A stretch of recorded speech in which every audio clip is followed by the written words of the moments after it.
Oh, great. Sanjay, this ERP, this is called Enterprise Resource Planning.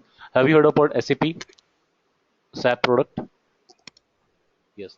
So the SAP is SAP is a form is also is called ERP. So generally ERP has been defined or has been branded as SAP. If somebody talks about ERP, they say SAP. SAP is ERP. Okay. So SAP is one product which is called which is a form of the ERP, and ERP is called Enterprise Resource Planning Software. Okay. So ERP came, the invention of ERP happened, and this actually solved the problem of the information collection. So what is called information? Okay. The information is the daily transactions, the event-to-event transactions or daily transactions which happens in the industry. So what are those transactions? Suppose somebody is purchasing some materials, so he has to get the requisition. The requisition is one form of transaction. What is requisition? A user who actually who wants materials. So if he wants materials, he has to create a user form or a request form, and that request form is called requisition, and that requisition is called a transaction. So when this requisition form is approved by the buyer is a purchaser. So purchaser guys, when he approves the requisition, and then he will create a purchase order. So the PO, purchase order, is also called PO. PO is called a transaction. Okay. So then when the purchaser buys the product, then he has to pay the money to the supplier. So supplier, when he pays the money, that particular transaction is called invoice. Okay. And when finally the money is paid to when money is paid to the supplier, so that is called cash transactions or check transactions or net banking transaction, wire transfer, whatever it is. So those are called transactions. So these transactions are called the information. Okay. And this information is getting stored into where they actually create this peer they create requisition. They create requisition in the ERP. Where they create the purchase order, they create purchase order in the ERP. Where they create the invoice, they create the invoice in the ERP. Okay. So like this, these transactions are getting stored into the ERP. Okay. So like this, since last 30 40 years, this data was getting stored into this ERP, or this information is getting stored into ERP, or these transactions are getting stored into ERP. So the transactions are called the information, or the information in the other language is called data. Okay. And this data which is getting stored continuously since last 20 years, so we are calling this as a historical data. Okay. So this historical data is getting stored. So now my question is, why this transaction happened? Why this transaction happened? Why we have created a requisition? Why we have created a purchase order? Why we have created a invoice? Why we have paid the money equivalent to the invoice, or less than invoice, or more than invoice? So there are certain amount of decisions which are behind those transactions. Okay. So if I want to say that I want 10 units of material, why I need 10 units of material? What is the, why I say I want 10 units? Why I say I want 20 units? Why I say I want 30 units? There is a decision behind that. There is a science behind that. There is a calculation behind that. Okay. So there is a calculation behind that. So that calculation is based upon some decisions. Okay. So all these transactions are triggered by decisions. All these transactions are triggered by decisions. So when decision is converted, is actually when we call this information, when we call transaction as an information, or information as a data, this data, information, and transactions have been created on the base of some decisions. Okay. So we are not seeing data, we are not seeing information, we are not seeing the transaction. We are seeing what the decisions which have been the part of the trigger of those the data. data. Okay. So that is called, and those decisions have some pattern. Every time I take a decision, suppose in the first case when I took 10 units, when I bought 10 units, second time I bought 15 units, third time I bought 5 units. There is a pattern: 10, 15, 5. So when I made a first decision of 10 units, second decision of 15 units, and third decision of 5 units, there is a pattern of decision. Okay, so I'm not only I'm not only finding I'm not only finding information, I'm not only finding data, I'm not only finding the transactions, I'm not only finding the decisions, I'm also finding the pattern of decisions.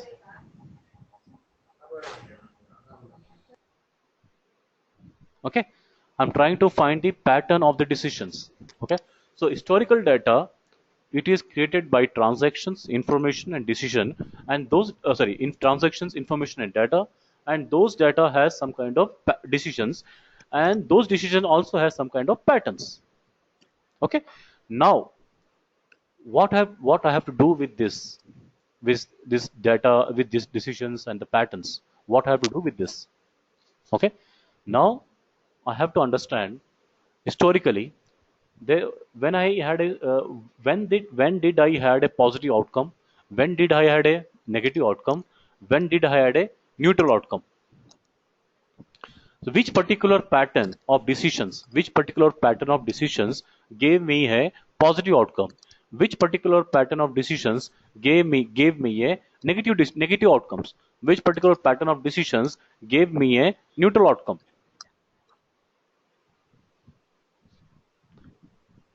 Are you getting my point, Sanjay, Prashant? Yes, yes, Krish. Yeah. So we are actually trying to find those patterns, and how.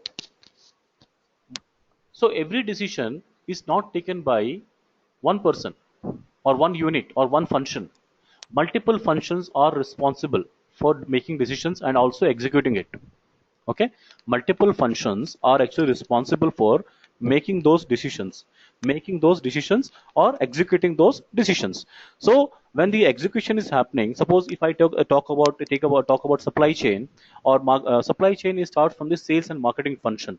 Sales, marketing, then it goes to the supply means purchase department, then it goes to the warehouse department, then it goes to production department, then it goes to packaging department, then it goes to finance department, then it goes to transportation department, right? Then go to government. So there multiple entities are involved for executing one decision. Okay, so we have to see the pattern of execution of the decision. We have to see the pattern of the execution of those decisions. So who did good, who did bad, why he did good, why he did bad. Okay, so this data or this analysis of the decision patterns or execution patterns will tell us which particular chain of events, which particular chain of decisions, which particular chain of patterns gave me a positive outcome or a negative outcome or a neutral outcome. Okay, so as Sanjay and Prashant mentioned, that is all about data, historical data, and we have to find hidden information. Okay, we have to pulling info from the past data. So what we are pulling from the info, as Sanjay mentioned, pulling info from past data. Prashant mentioned it is used to know the hidden information. So if you look at what is that info as per Sanjay, what is that hidden information as per Prashant. Okay, that info is nothing but that info is the decision patterns, the execution patterns. Okay, so I want to ask one question. Do you see any organization that there will be 100% reconciliation would exist between a decision and its execution? Suppose if the management takes a decision to implement a strategy, so is it necessary that the management, lower management, middle management, and the at the workers will comply with the management strategies 100%? And if it happens, then what is the rate of that particular thing to happen?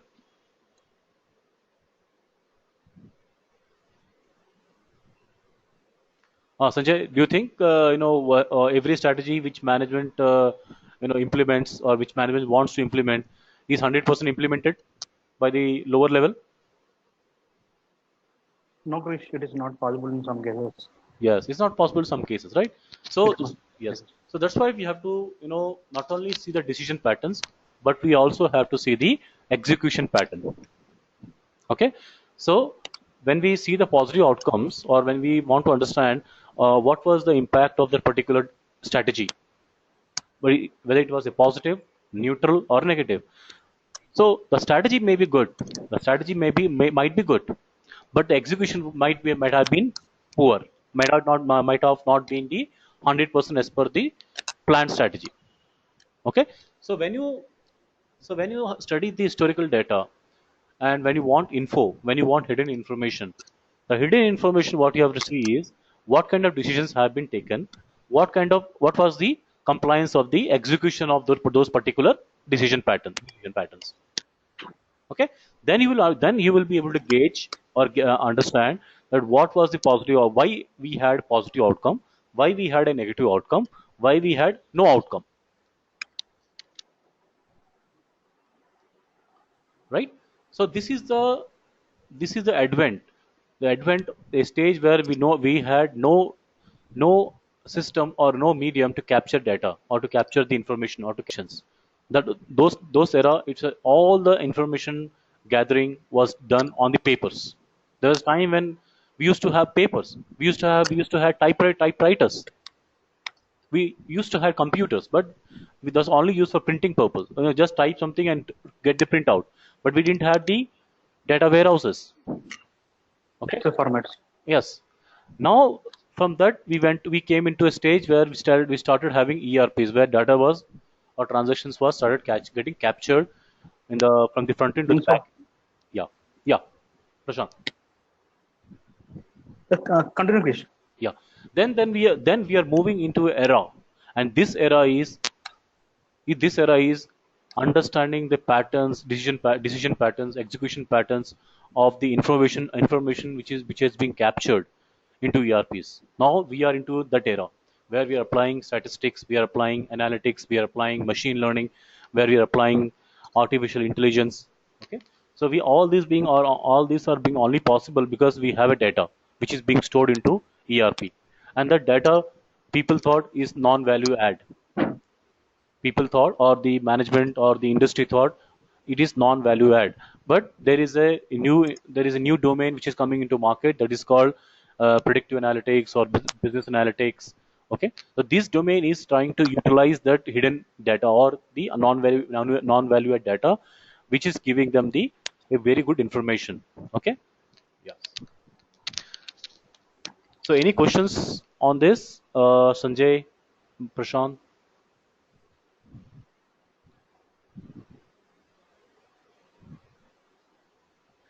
You can continue, Krish. Okay. Now, so just now we studied, right? See, one more thing I want to tell you is, even though we had a data, it's not like that people are not doing analysis. It's not the scenario is like people are doing analysis after statistics and predictive analytics came into market. People were doing analysis before that also. It was in the paper era, it was in the ERP era, it was in the BI era. People were still doing the analysis. Okay. So there are two kind of analysis always. There is one is the proactive analysis, other is a reactive analysis. Okay. So reactive analysis is when the event happens, when the event is completed. So then we study the outcomes. Okay. Then we plan for the future. So what we need to do in the future so that we may repeat the same positive outcome, or we may actually enhance the positive outcome. If any negative outcome has happened, so how to actually avoid the negative outcome. Okay, if a neutral outcome has actually occurred, so how to actually generate a positive outcome. So this happened after the event occurred. So now this predictive analytics is helping market to do analysis on the proactive basis. Before the event happens, what should we do to generate a positive outcome? Okay, before any event happened, if it's a positive event or negative event. If it is negative event, if it is a negative event, we have to convert it into positive event. If it is a positive event, we have to maximize the positive event. Okay, so the era in the before the statistics, the era was called MIS. That's called Management Information Systems. Okay, management information system. That is called MIS. All the industry talks about MIS. But what is MIS? MIS is only which captures data after the event is completed. Suppose you say, what is my production? What is the production going to happen? Nobody says that. What is the production will happen? Like, Yeah. Yes, Prashant. hello. Yeah, Prashant, go ahead. Like, if a top management wants to know the monthly production or monthly sales, the information which we present is called MIS. Yeah. Yeah. So that is event is already happened, and we will show the management that what has happened, right? Yes. Okay. Even though management does the planning which management does. Okay, I say that my production will happen is 1 million ton this year. On what basis they say, or what basis they predict it that there will be production of 1 million ton? In MIS, there is always a planning and actual. Okay, the planning is all. Sometimes we see there's a huge gap between the planning and the actual. The actual is only 70% of the planning. The actual is 60% of the planning. Okay, so so the planning aspect, the two things. The planning aspect improves when you apply predictive analytics. Okay, the planning aspect will improve when you apply the predictive analytics, because you can do a better forecasting, a better prediction by using a scientific measurements, by using statistical tools. Okay, and previously this was not done in a robust scale. So this is where actually the planning aspect will improve. Second thing is, even if a bad event is supposed to occur, okay, that particular bad event will also be taken into the planning aspect. And we predict that a bad event is going to happen. So how to evade the particular bad event? So those planning is also those plannings can also, or those predictions or those calculations can also happen in the predictive analytics. Okay, so we are actually moving from a reactive phase to the proactive phase. Okay, so this is what analytics is. You are doing the predictions. You are predicting what is going to happen in the future. Okay, and if suppose you are not able to if you are not actually using analytics for doing any predictions, but in that case you can also use analytics for generating a good insights, valuable insights. Okay, those insights may or may not be used for the predictions. Okay, now why analytics? So as we mentioned that we are moving from reactive to the proactive stage.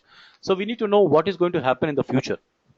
Okay, to know what is happening in the future. Okay, so if I know what is going to happen in the future, and can I improve that? Because just knowing is not enough. Just knowing what is going to happen in the future, okay, is not enough. Okay, we also need to know how can I improve, which particular variable will actually improve my future, which particular variable will actually help me to evade the bad outcomes. Okay, so that we also have to know what will improve my future. So what should I do, what needs to be done so that my future can be improved. Okay, but if you predict anything but the reliability is very poor, the reliability of those predictions are very poor, means the accuracy of the prediction is very poor. So people will not trust analytics. It will just like a guess. Okay, so analytics also helps us in actually developing a reliable forecast and the reliable decisions. And there is a methodology for that in the analytics. Okay, there is a methodology which is in place in analytics where we can use you know that particular decision making or model building techniques or data splitting techniques. Based upon those, we can actually we can generate a lot of reliability in our decisions or in our predictions. Okay? Now we have to understand that what we need to work on the analytics. Okay, So as I've already told that we are capturing the historical data. So when we are saying that we are capturing the historical data, so that is called our raw data. Okay. Simply we are dumping writing a SQL query and pulling the data out of the database. Okay, and we are using and we converting the data either into Excel or into CS.csv file or any other formats, and we're dumping those data into a statistical tool. So what are the statistical tools? It may be there are tools like SPSS, which is a product of IBM. There's a tool called Minitab, which is a tool of the Six Sigma. Okay, so there are many. There are a tool called Excel Miner. That is tool of one more company. So there are many tools in the market. Okay, which are statistical tools. So there are some famous tools are SAS. SAS is one of the famous tool. Okay, then we have R. In R programming is I think is open source tool and is really highly popular in the market right now. Okay. So this data are being extracted out of the database, and then this data is dumped into some kind of some statistical tool. So what we need to do, what we do first in those statistical tool. Suppose if I speak a language, speak a language which doesn't give you the clear meaning. Suppose I'm giving a demo right now, and this demo is not simple. I speak in a very complex language. Okay, would you be able to understand? Would you be able to process it in an easy way? Right? It's a very open. It's a very clear answer. You won't be able to answer in a very clear because my language is very complex. Okay, if my language is complex, you won't be able to understand that. Right? So so so so how to make a data speak a proper language, a simple language? How to make a data speak a proper and a simple language? Okay, so that particular effort is called data engineering. Okay, sometimes data doesn't communicate to me what it is what is the outcome, what is a clear outcome. I'll show you that in an Excel sheet when I do that particular calculations. So when I doesn't give me a clear understanding of what is trying to speak. Okay, so if you make a predictions, if you make a prediction, my predictions will be wrong. Okay, because data is not communicating to me in a proper language. So data engineering is an effort to actually convert a data into data speaking a clear language. So in analytics, that's called noise and signal. Noise and signal. If data is not giving me clear indication what is wants to projects, then I will say data has a lot of noise. If data gives me a Like clear errors. yes, correct.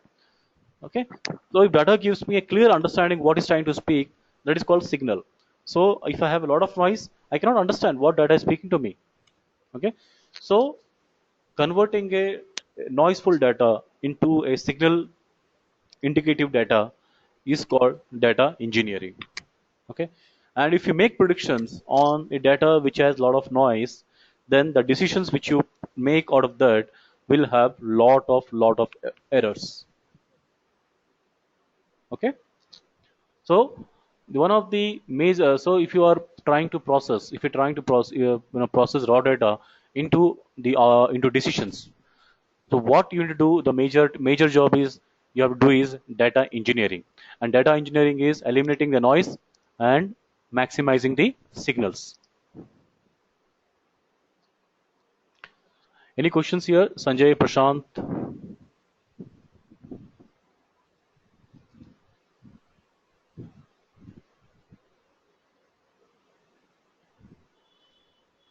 Hello. No, Krish, you can continue. Yeah, so just now I mentioned data engineering, right? So data engineering, what is data engineering? So this is what we have to list out the variables. Okay, suppose if I uh, if I have a data, and in data actually I want to understand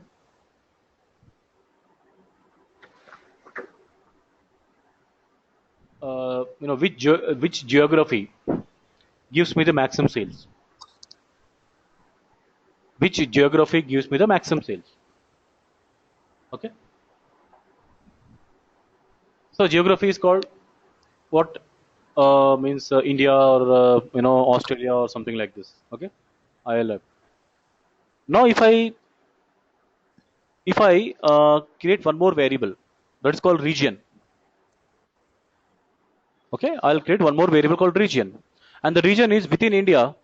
I have two cities. Within Australia, I have three cities. But my object, what is my objective? My objective is by nation, how much sales I'm getting. So here I have two variables. One is called geography, other is called region. So why should I use two variables to do the calculations? It's only going to add up my job. It's only increasing my job. Okay. So when you select the variables means the parameters or the business fields or the causes which actually impacts the outcome. Okay. So you need to be very careful in selecting the variables. If you select variables which give double information, suppose I am choosing two different variables, and both the variables give the same information to me. So when I add that up, it will be like double information to me, and the double Then information, we should create a new variable. or we should choose only one of the variable, or we should choose only one of the variables, because the second variable also giving me the same information, right? So nominating the variables, you should be very careful in nominating the variables. You should not choose over variables, you should not choose less variables. Okay, first thing. Second thing is, when you choose the variables, you should normalize the data. Okay, I'll show that also in the when I will go with live data. When we work on the data, you'll see that what is that normalization of data. So normalization is, data has a pattern. If data has a pattern, data is not having, distribution if data distribution is not having a pattern, that is called non-normal data. When you do the predictions using a non-normal data, you'll make errors. Predictions will not come right. Okay. And when you normalize the data, the noise will start getting eliminated, and that will improve the when the noise start getting eliminated, that will improve the signals. Okay. Once the data is giving you proper signals, then you can apply various algorithms. Okay, I'll tell you what is algorithms also. So after applying algorithms, then you will get the accurate decisions. Okay. So this is a pattern for data engineering. This is what you will do most of the time on data analytics or business analytics.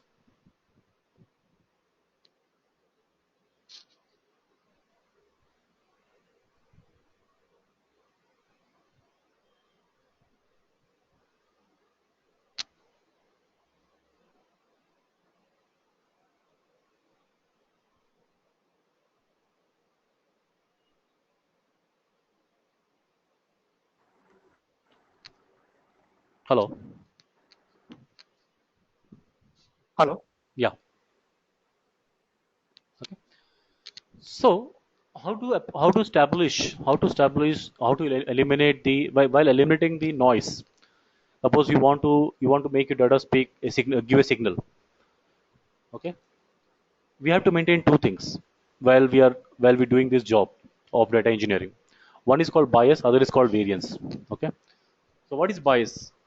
Suppose if I ask a person whom you like, he will just tell me whatever he likes. Suppose a group of people are there. So whom he like. So he will choose his person whom he likes. Then I will ask second question: Who is the best person? Who is the best person in these seven people? Okay.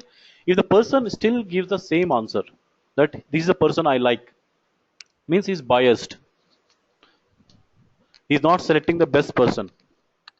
He's not selecting the best person. He's putting his bias.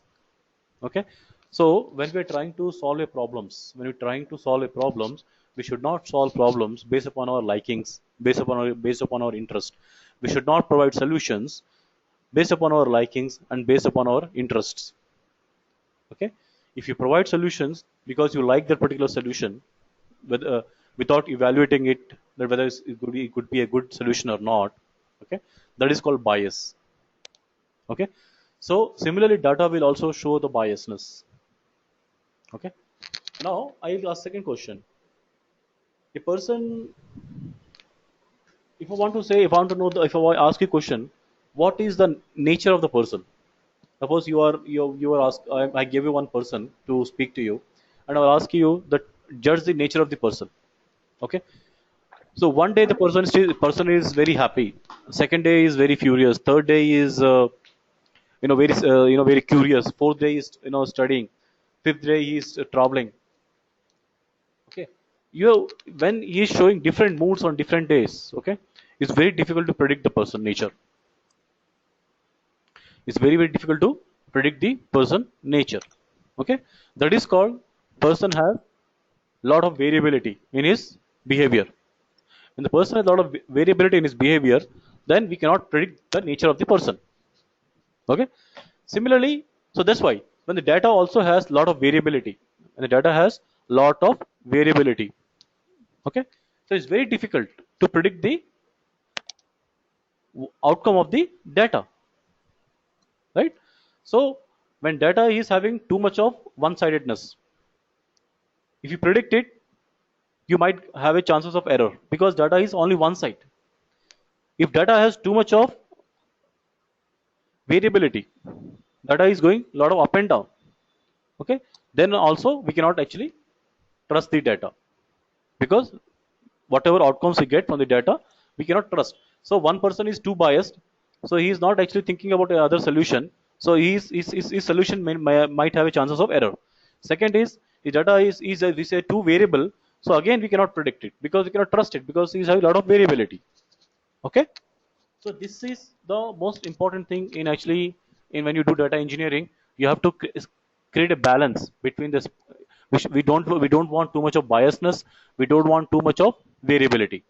Okay, we need to strike a Right. balance between bias and variance. When you strike this balance, then your predictions will come true.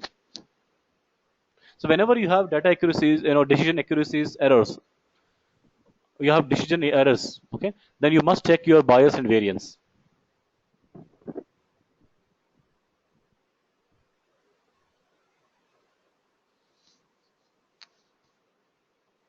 So if you want to improve the predictability, you need to strike a balance between the biasness and the variability. If you have very high variability, so data accuracy will be or predictions will be the prediction accuracy will be very less. Okay.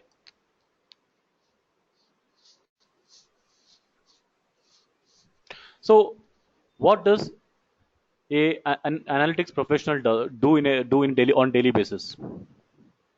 Okay. So he has to generate data from the SQL. Now he has to decide what are the objectives, what are the questions he need to answer from the data. Okay, so he will frame the questions, he will frame the research questions. Okay, so before framing the research question, after the framing after framing the research questions, he will do data engineering. Okay, so he will make the big data a relevant data. So what is relevant data? As per the question, suppose you have a question to answer, so you have to prepare a data which is relevant to that particular question. You don't want all the entire data. You only want relevant data. So that relevant data you can actually prepare using the Hadoop layer. Okay. Once you make the data relevant data, then you have to do the second layer of engineering. Okay. Here you will what you do? You will balance the biasness and the variability. Okay. After you do the balance between biasness and variability, then you will derive your hypothesis. What is hypothesis? Every question will have 10 answers. Might have 10 answers, might have 4, 6 answers. So, which is the best answer? So, each answer, till you prove that is the best answer, is an hypothesis, is a guess. So, you have to prove mathematically that this is my best answer. So, you have to do research. You have to derive the metrics. Okay. Then, after you find the answer, then you have to do the predictions. You have to do the model building. You have to do the prediction. So how much impact will I get if I apply this particular solution? And which model is giving me the best answer or best metric. So those kind of model building, an analytics professional do on the statistical tools like R, Python, SAS, and SPSS. Okay. Then once you see that, you see that you got your result, then you will deploy the model on the client's business. Okay. This is what an analytics professional do on a daily basis.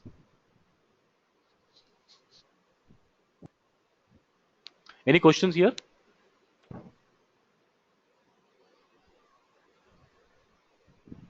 Hello, guys, are you there? Yes, Krish, continue. Yeah. So a analytics professional always should ask the questions. You should not jump to solutions. Okay. First, we need to ask the questions. Then you need to find the solution. Then you find multiple solutions. So it's a process first. Question first, then process first. Second, then destination last. Result is a last option. Last option. You need to find a way to measure the result. Okay, but you need to also find the process to reach that result. So that starts with the questioning. What are the questions you are trying to answer? Okay, then what is the outcome you are trying to find from that particular question? Then you have to find multiple solutions for that. And each solution has to be converted into mathematics. Every philosophy, every word, every philosophy has to be converted into mathematics. Then you can do data crunching. Data crunching is, or number crunching is, Data preparation. data preparation. Okay, how the numbers are actually, showing the pattern, number pattern. Suppose you have 2 4 6. What is the pattern here? 2 into 1, 2 into 2, it's a multiple of 2. That's a pattern. You're doing a crunching here. You're finding the pattern of a data, how data is actually is combined together. You have to disintegrate the data and see, okay, yeah, this data is having a pattern like this. That is called data crunching. Then you have to do rationalization, business rationalization, number rationalization, mathematics model rationalization. Those things you have to do. Okay, and after that you will be creating a solution. Okay, then you will code that solution into some software. This is what is required.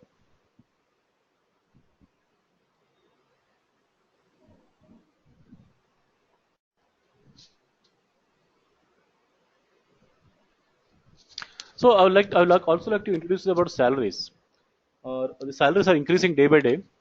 So the freshers, are getting up to 8 lakhs in this particular field. Up to 8 lakhs people are getting here. So minimum around 4.5, 4 to 4.5 is the minimum, but maximum I have heard about is around 8 lakhs people are getting, as per my knowledge, industry knowledge. Senior as those that's a fresher opening, okay, for freshers, and they are actually joining the industry as an analyst. Okay, analyst after 1 year or 1.5 years he gets a promotion. He becomes senior analyst. He gets a salary of around 5 lakhs to 11 lakhs. Okay, and after working for 1.5 years, 2 years, senior analyst gets promoted to consultant. He gets around 8 lakhs to 15 lakhs of salary. Then after working for 1.5 years, 2 years, he may get promoted to associate manager. That's around up to 20 lakhs. He may get up to 20 lakhs. Finally, a project manager gets up to 40 lakhs, from 15 lakhs to 40 lakhs. So this is quite above compared to the other domains. The salaries in analytics is quite above as compared to the other domains.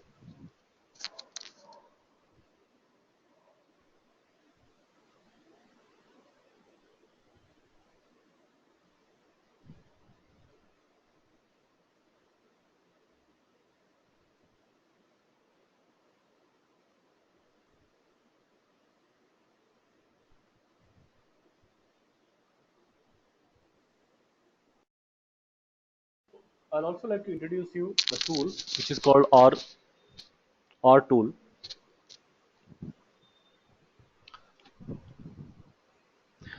Uh, so the programming aspect can happen. There are two tools called there are three tools which I know in R, which is one is called R console, second is called R studio, and third is called R Commander. Okay, so programming can happen on the R console as well as R Studio, but R Studio is much easier as compared to the R console. It's very user friendly, very graphic friendly. R Studio. Okay, R Commander where you don't require any programming. Okay, you have to use click and drop options, and you can actually do the operations. But they don't. R Commander doesn't provide all the robust functionality. That is another limitation of the R Commander.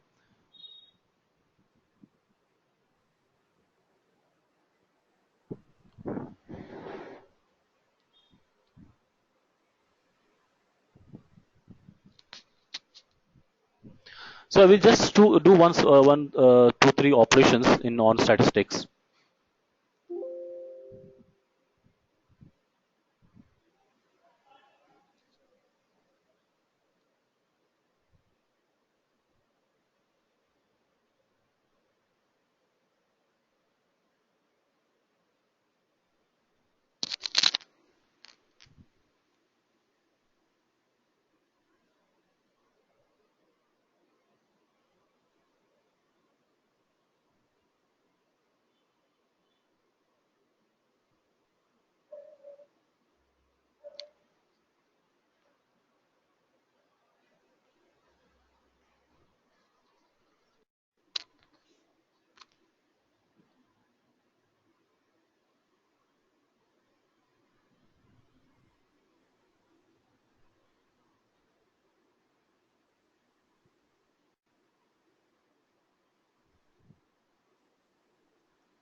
Hello.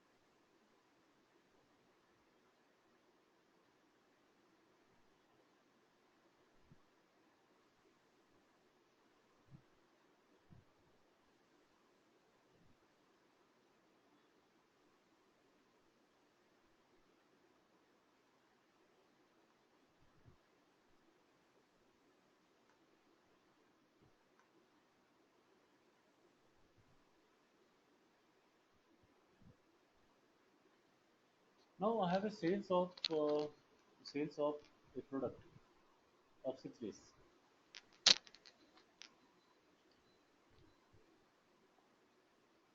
and I based upon the sales of 6 days, I have to make a predictions of next 6 days.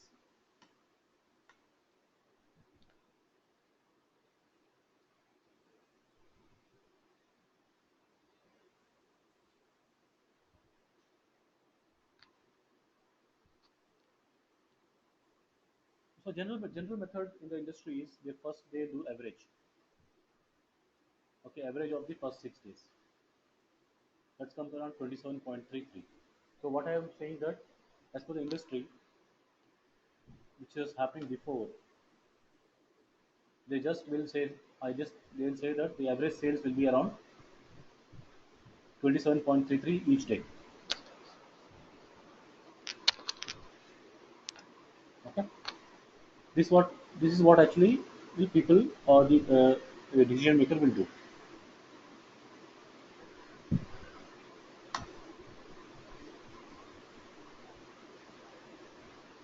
So if I say my days sale is 27,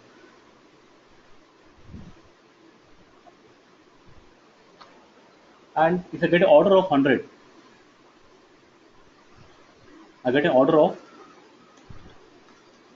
100. So what will happen here? I am losing my sales. Means I have got stock out. On the day 8, if I get a sale of 7, I am here overstock.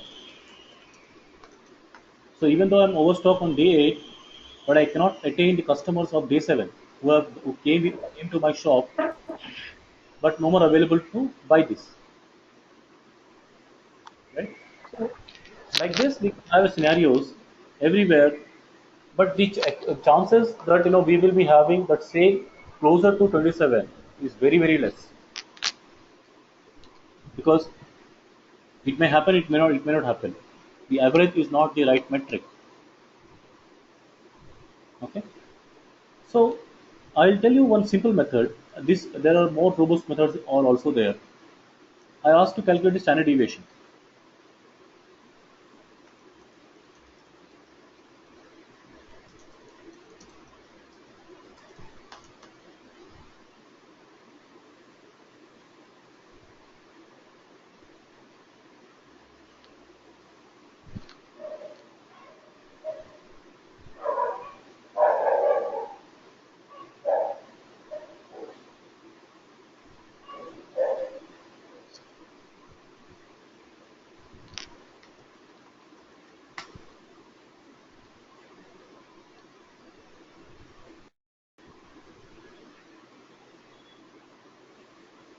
Okay, so what is standard deviation of my last 6 days?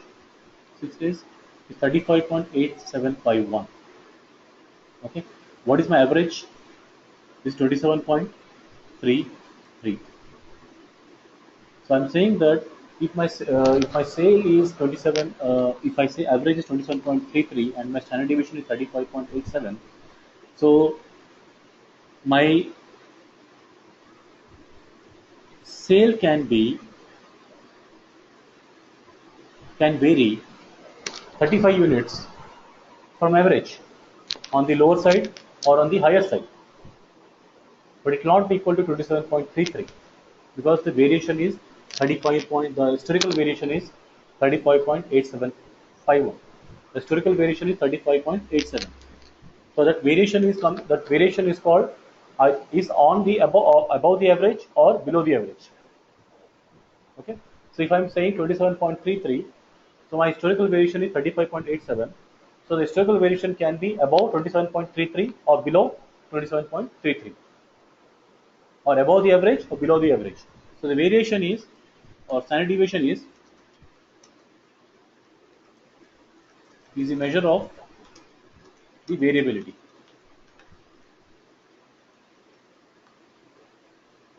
So the average may not be the right metric to forecast the next 6 days demand. Okay, so historically people were using average heavily. They were without actually understanding that how much variability exists in the data. Okay, so there are various methods how can we actually minimize the variability. Okay, if you look at here, the variability is very high. Here in this case, the variability is very very high. So how the first job is, when variability is very very high, we say there is a data has lot of noise.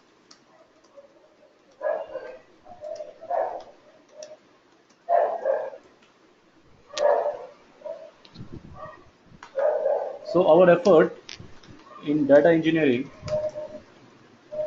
has to be has to reduce to reduce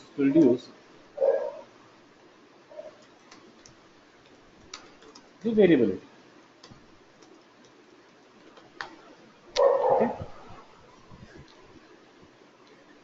so if I see this data and do the visualization,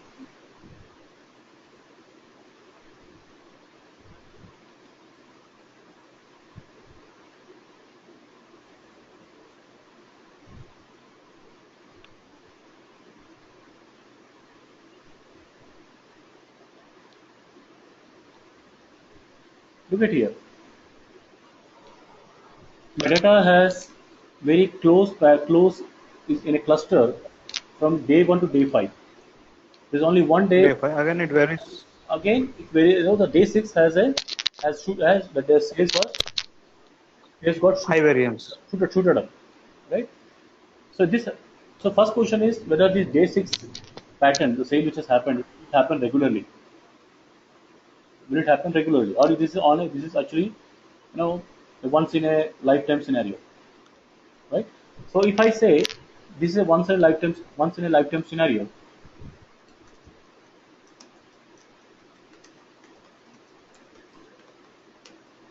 I will remove the days, remove the day six sale from my average calculation, average and variation calculation, variability calculation.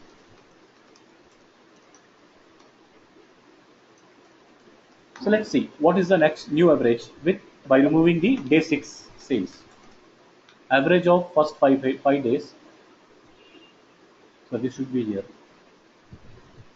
And the variability standard deviation of first 5 days. Look at here. Now the variability is quite close. Now it has reduced a lot.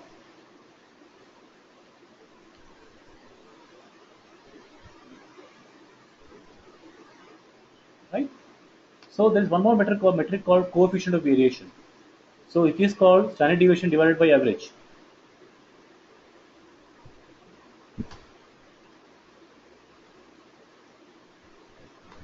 The first case Coefficient of variance, Krish. Yes, coefficient of variance. This is COV, this is average, this is standard deviation. So previously it was more than 130%. The standard deviation was 130% of average. This was a very high variability. This is called 130%. 1.31 is also called 130%. So how we do this? This is called 131%. Okay. So in the case when we included 100, day 6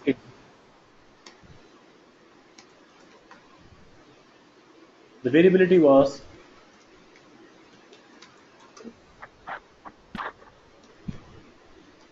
131% of average. 131% of average. Oh.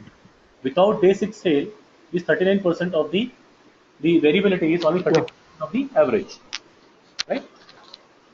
The scenario is this. Hello. Yeah. Hello.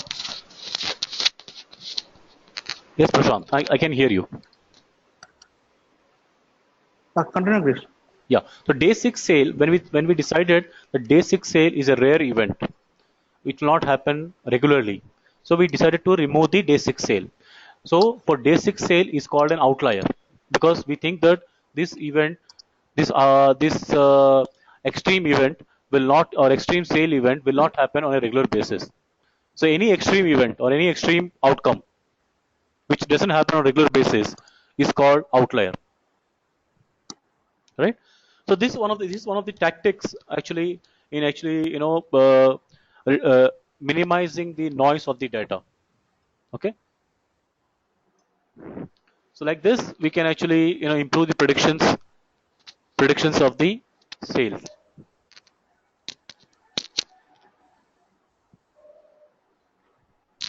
So no, the objective of this particular demo was to actually to give an insight what happens in the analytics, why analytics domain is actually booming, what are the kind of daily routine jobs a an analytics professional does on regular basis, what is the most critical aspect of an analytics job, and I gave and also giving a small demo of on Excel how this works, how a thinking process, what is a thinking process, and how this thinking process can be applied in actually minimizing the noise and improving the signal.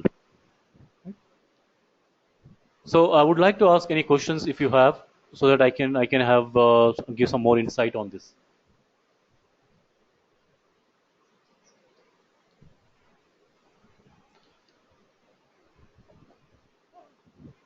Prashant, any questions?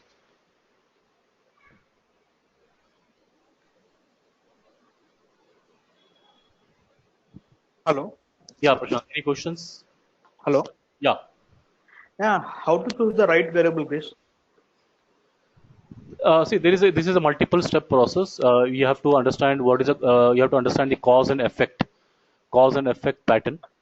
So, so first is the cause and effect. So the cause and effect first, the listing of cause and effect will happen on the qualitative basis first. So if I say that how if a sale has to improve, so what are the factors the sale will improve? Second aspect is the second aspect is the quantitative aspect. That is called using a technique called correlation. Okay, so that's the quantitative aspect. So we need to actually draw what are the causes which can actually impact a particular outcome. So you list out all those things, prepare a laundry list of those events or those variables, cause variables. Then mathematically validate it using a correlation methodology, using a correlation metric. So there is a formula in statistics which is called correlation. You can apply the correlation methodology and see whether from the data point of view is that cause is really a cause.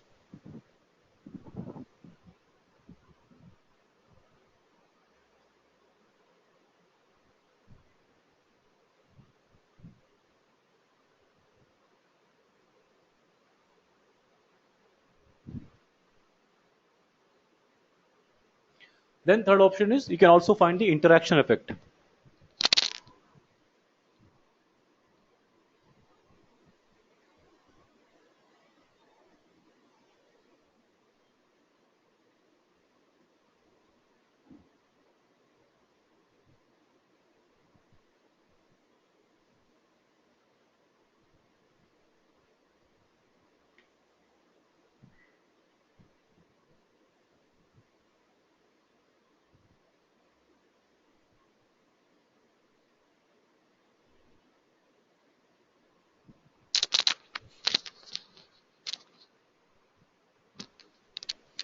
Right?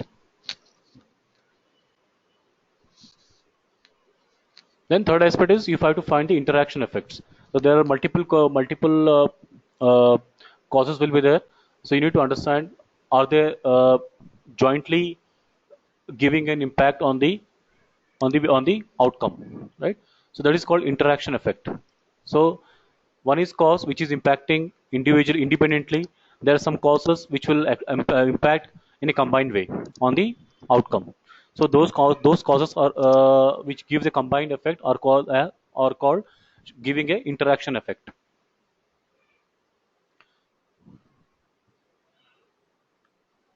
And there is a statistical methods which you can apply. That is called p value. You have to see the p value, you have to see the f value. Okay, so based upon the p value and the f value, you can also, and third is the correlation coefficient. Okay, the correlation coefficient, p value and the f value, those three also can be a metric to understand whether a particular cause is a impactful cause for a particular outcome.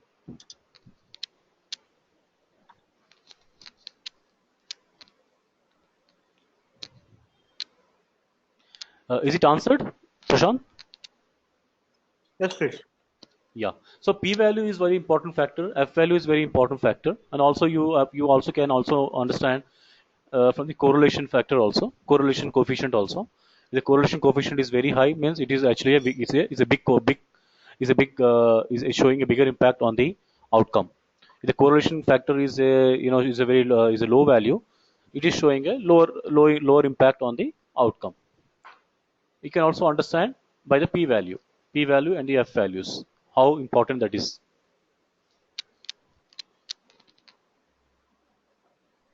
right? So Prashant, I would like to end this demo here, and I say thanks from me from myself and my team for you to attend this demo, and hope we can actually force some partnership in the future.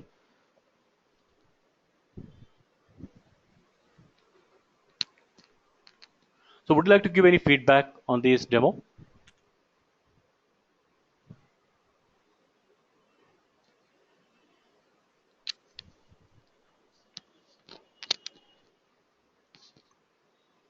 Okay. So I think Prashant. So on behalf of Think Rational team, I say I pay my thanks once again to you, and hope we can have a talk and discussion on this sooner or later. And once again, thank you. So I'm closing this meeting. Uh,